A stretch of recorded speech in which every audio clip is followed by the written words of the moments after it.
Assalamualaikum warahmatullahi wabarakatuh. Saya di sini Sorsimi Khalifatun Nisa akan sedikit mempresentasikan tentang proposal penelitian yang berjudul Pengaruh Minat Belajar pada Hasil Pembelajaran Kitab Jurumiyah pada kelas 3 Wusto di Madrasah Diniyah Takmiliyah Subulul Huda Kemang Sawit. Untuk latar belakang penelitian ini adalah pembelajaran sendiri, yaitu suatu kegiatan atau suatu proses yang dilaksanakan untuk mengembangkan potensi seorang peserta didik agar menjadi lebih baik dalam hal sikap, pengetahuan, serta keterampilan yang dilakukan oleh mereka saat hidup dalam lingkungan masyarakat. Dengan penggunaan metode yang tepat, sangat berpengaruh dalam sebuah proses pembelajaran, akan menghasilkan sebuah lingkungan pembelajaran yang nyaman, efektif, dan nilai yang ingin dicapai dalam proses pembelajaran bisa tersampaikan. Untuk identifikasi masalah dalam penelitian ini adalah yang pertama, kurangnya pemahaman santri di dalam pembelajaran ilmu nahwu, khususnya dalam kitab Jurumiyah. Yang kedua adalah dalam pembelajaran siswa kurang memperhatikan dari penjelasan pendidik atau ustadz. Yang ketiga, berbedanya latar belakang pada masing-masing santri yang menyebabkan beda-bedanya tingkat kefahaman dalam mempelajari ilmu nahwu.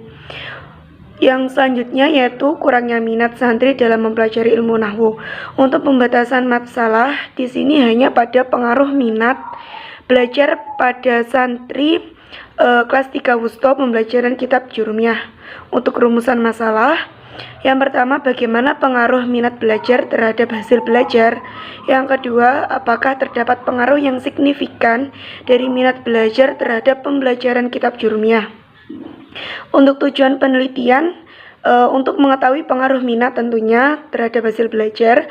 Yang kedua, untuk mengetahui pengaruh yang signifikan dari minat belajar terhadap pembelajaran kitab Jurumiyah. Untuk manfaat penelitian bagi peneliti tentunya untuk menambah wawasan dan menambah pengalaman dengan meneliti langsung di lapangan. Untuk bagi siswa untuk menambah wawasan juga dan menambah minat siswa dalam mempelajari ilmu nahwu. Bagi guru untuk menambah inovasi dalam proses pembelajaran. Yang kedua, agar menentukan pola didik yang sesuai dengan proses pembelajaran. Untuk telaah penelitian yang digunakan itu ada dua. Yang pertama, menggunakan penelitian Arif Budiman pada tahun 2015 dengan judul Pengaruh Minat Belajar dan Kemampuan Awal Siswa Terhadap Hasil Matematika pada Siswa Kelas 7 SMPN 7 Klaten tahun 2017-2018. Yang kedua, menggunakan penelitian atau jurnal Rusmiati pada tahun 2017 dalam penelitiannya yang berjudul Pengaruh Minat Belajar terhadap Prestasi Belajar Bidang Studi Ekonomi Siswa MA Al-Falah Sumber Mulyo. Untuk selanjutnya yaitu kajian teori. Yang pertama yaitu belajar Slametol pada tahun 2003 mengatakan bahwa belajar adalah suatu proses usaha yang dilakukan individu untuk memperoleh suatu perubahan tingkah laku secara keseluruhan. Untuk yang kedua yaitu minat. Minat adalah kecenderungan yang tetap untuk memperhatikan dan mengenang beberapa kegiatan. Minat merupakan faktor yang sangat penting dalam kegiatan belajar siswa. Dalam kegiatan belajar yang dilakukan tidak sesuai dengan minat siswa, maka memungkinkan berpengaruh tidak baik pada hasil belajar siswa.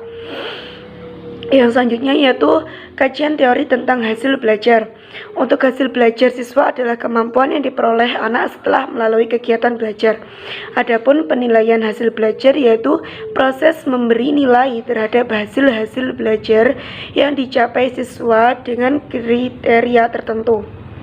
Untuk kerja kelompok memiliki pengertian di mana anak didik di dalam suatu kelompok dipandang sebagai suatu kesatuan tersendiri untuk mencapai tujuan tertentu dengan cara bergotong royong. Untuk kajian teori selanjutnya yaitu tentang ilmu nahwu. Ilmu nahwu adalah kaidah-kaidah untuk mengetahui keadaan akhir kata dalam bahasa Arab yang terbentuk dari tarkib suatu kata dengan kata lainnya dalam hal i'rab dan bina serta yang mengikutinya. Untuk kerangka berpikir dalam penelitian ini adalah kurangnya pemahaman siswa dalam proses belajar merupakan permasalahan yang seringkali bahkan hampir di semua kelas terdapat permasalahan tersebut.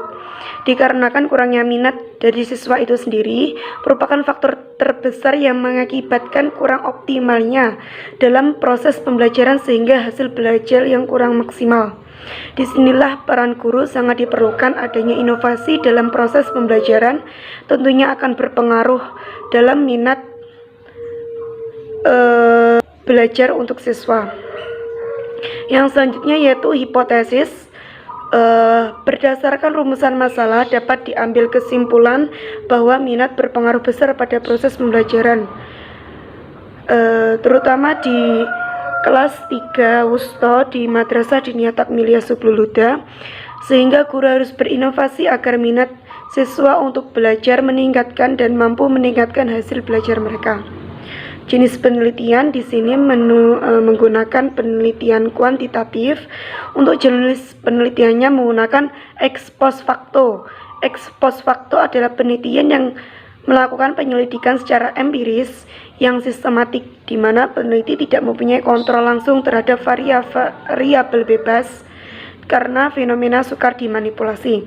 Untuk lokasinya berada di Madrasah Diniyah Takmiliyah Sublul Huda Kemang Sawit, kelas 3 Wusto. Untuk populasinya adalah siswa kelas 3 Wusto MDT Sublul Huda Kemang Sawit.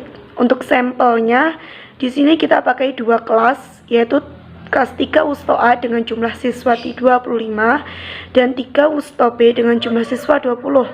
Untuk variabel penelitian menggunakan variabel bebas dan variabel terikat. Untuk variabel bebas menggunakan X dan variabel terikat menggunakan Y. Untuk variabel bebas di sini minat belajar, untuk variabel terikatnya di sini yaitu hasil belajar. Untuk teknik pengumpulan data ada teknik observasi, teknik angket, dan teknik dokumentasi. Untuk instrumen pengumpulan data sendiri, instrumen yang digunakan untuk mengumpulkan data menggunakan instrumen berupa tes yang berupa pertanyaan dan menggunakan angket. Dalam hal ini, angket digunakan oleh peneliti mengenai minat belajar siswa. Angket yang dibuat oleh peneliti kali ini berjumlah 15 soal, dan penyebaran angket di sini dilakukan secara langsung, yaitu langsung bertemu dengan siswa-siswa kelas 3 Wusto. Untuk yang selanjutnya yaitu teknis analisis data. Yang pertama itu ada analisis pendahuluan dengan menentukan jumlah kelas sesuai dengan rumus yang telah disebutkan dalam proposal, menetapkan rentang data, menentukan interval kelas, menentukan frekuensi setiap kelas, menentukan min rata-rata kelas, lalu menentukan standar deviasi, lalu menentukan kriteria TSR, tinggi, sedang, dan rendah. Yang selanjutnya yaitu uji analisis instrumen data. Untuk yang pertama yaitu uji validitas instrumen. Untuk mengetahui apakah kuesioner yang disusun tersebut itu valid, maka perlu diuji dengan uji korelasi antar skor tiap-tiap butir pertanyaan dengan skor total kuesioner tersebut, yaitu dengan rumus yang telah disebutkan dalam proposal. Yang selanjutnya yaitu dengan uji reliabilitas instrumen yang dikatakan reliable jika memberikan hasil yang tetap atau konsisten apabila dites itu berkali-kali dengan rumus yang telah disebutkan dalam proposal. Baik, terima kasih. Demikian presentasi proposal dari saya.